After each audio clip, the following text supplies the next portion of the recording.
महाराष्ट्र की राजनीति में एक बार फिर बड़े राजनीतिक घटनाक्रम की चर्चा तेज हो गई है।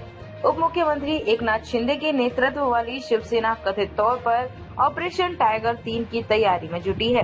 दावा किया जा रहा है कि इस अभियान के जरिए उद्धव ठाकरे के नेतृत्व वाली शिवसेना और शरद पवार के नेतृत्व वाली राष्ट्रवादी कांग्रेस पार्टी को एक और बड़ा झटका लग सकता है।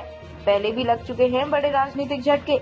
हाल के दिनों में ठाकरे गुट के कई प्रमुख नेताओं और पदाधिकारियों के शिंदे गुट में शामिल होने से महाराष्ट्र की राजनीतिक तस्वीर में बदलाव देखने को मिला है।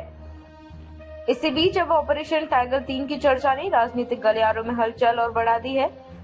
10 विधायकों के संपर्क में होने का दावा। शिंदे गुट के नेताओं का दावा है कि ठाकरे गुट के करीब 10 विधायकों के साथ पिछले कुछ दिनों से लगातार संपर्क और गोपनीय बैठकों का दौर जारी है। इन बैठकों में उन्हें शिंदे गुट में शामिल होने के लिए मनाने की कोशिश की गई है और दावा किया जा रहा है कि इसमें सफलता भी मिली है। हालांकि इन कथित 10 विधायकों के नाम अभी तक सार्वजनिक नहीं किए गए हैं।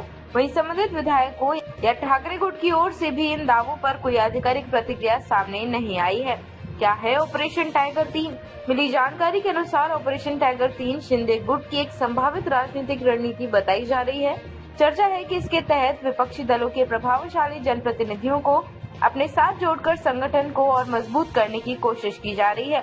हालांकि इस अभियान को लेकर शिंदे गुट की ओर से अभी तक कोई आधिकारिक घोषणा नहीं की गई है। इन दावों के बाद उद्धव ठाकरे गुट और शरद पवार के नेतृत्व वाली एनसीपी में राजनीतिक हलचल और असहजता की चर्चा तेज हो गई है।